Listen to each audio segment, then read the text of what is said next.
大家好，欢迎来到呆萌财频道。最近3年是黄金的牛市，国内的金价从2023到2024年的500元每克左右连续上涨，在2026年1月29日突破到1256元每克的高点。目前虽然有所回落，但仍然处于1000元以上每克的单价。2025年我们在0087期分析了黄金的上涨主要因素，并在0127期进行了黄金和标普500的 PK， 所以这一期节目呢，我们就不再复述这些内容，而是聚焦于评测国内的场内黄金 ETF 和场外基金。国内场内黄金 ETF 的底层资产呢，都是上海黄金交易所的黄金现货实盘合约，回报差距很小。我们选取规模超过400亿人民币的前4的黄金 ETF 作为分析标的，分别是黄金华安 ETF、黄金博时 ETF、黄金易方达 ETF 和黄金国泰 ETF。华安黄金518880规模最大，超过1000亿元，达到1138亿元。国泰黄金518800规模最小，403.86亿元。这4只黄金 ETF 的费率，也就是包含管理费和托管费，都是 0.6%。追踪的都是100%国内黄金现货的合约。1到5年的累计回报呢，基本上无差别，5年累计都是 167% 到 169% 之间。华安和易方达黄金159934稍好一点，168%以上。场内前4任选一只，长期回报都差不多。累计回报的话，1年是 30%， 2年是 80%， 3年是 125%， 5年是 165%。 所以场内股票账户购买黄金 ETF 很简单，就是规模优先，排名前4的黄金 ETF 几乎没有差别。接下来呢，我们来看一下场外黄金基金。与场内的选择不同呢，差异比较大的是场外黄金基金，由于规模、持仓比例、现金比例的影响，回报呈现了明显的区别。比如国泰黄金000218 5年的累计回报超过了博时黄金002610，大约是 10%。我们在评测纳指标普的时候，也反复强调场内和场外是2个池子，场内好不代表场外也优秀，这是 ETF 连接基金的一大特点。场外呢，我们选择规模超过300亿的场外黄金连接基金作为比较对象，这里的规模是场外 ACI 类的累计规模，不是单一的 A 类规模。国泰黄金的规模排名第1，达到520亿，申购费率优惠后是7%，与排名第4的易方达黄金000307一致，而华安黄金000216和博时黄金的申购费是6%。4只场外黄金的管理费都是 0.6%， 业绩比较基准，都是 95% 的黄金，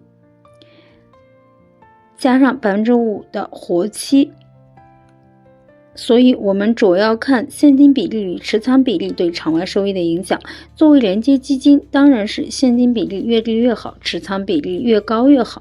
国泰黄金的现金比例是 5.39%， 仓位是 92.78%， 不持有现货黄金合约，5年累计收益最高是 169.06%。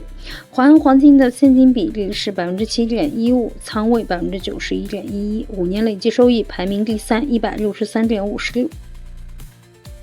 易方达黄金的现金比例是 6.09%， 持仓 91.58% 的 ETF 以及 0.34% 的黄金期货，合计持仓 91.92%， 5年累计收益排名第3， 161.48%。博时黄金的现金比例最高是 7.4%， 而仓位最低 91.08%， 5年累计回报是158.26%， 4只基金中最低。从这些数据可以看出，仓位高、现金比例小的黄金连接基金最优，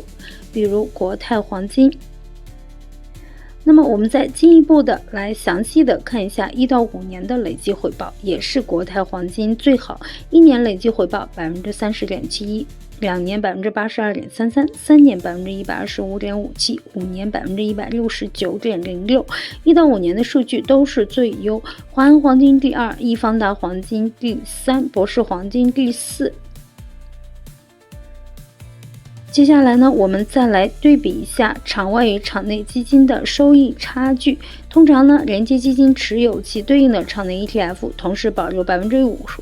以上的现金以应对赎回，回报又要弱于场内的 ETF。但是这里出现了一个特例，也就是国泰黄金5年累计回报呢，国泰黄金场外居然比场内高 1.25%， 其他3只呢都是正常的状态。华安比场内低 4.88%， 易方达是低 6.63%， 博时是低 9.6%。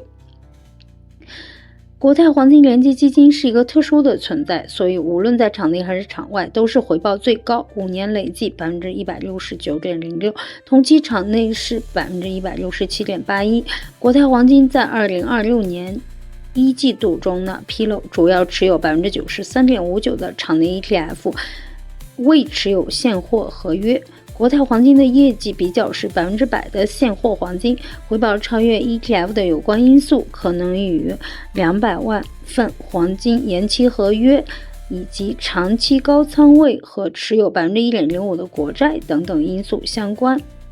因此呢，我们可以得出结论，场内规模最大的4只黄金 ETF 华安、博时、易方达、国泰回报没有明显的差距，股票账户任选1只即可，优选规模超1000亿的黄金 ETF 华安518880，而场外基金账户的第一选择是国泰黄金000218，可以战胜场内场外绝大多数黄金基金。虽然申购费比华安、博时高1/1000，但它确实是场外最优的黄金基金，次选是华安基金，第3选择是易方达黄金，第4选择是博时基金。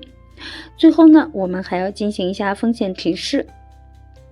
国内黄金 ETF 的最早成立时期是2013年，普遍没有经历2000年的互联网泡沫和2008年的金融危机的考验。国泰黄金的最大历史回撤发生在2026年3月23日 25.67%， 而美股 GLD ETF 的逆合最大回撤发生在1999年8月 70.26%。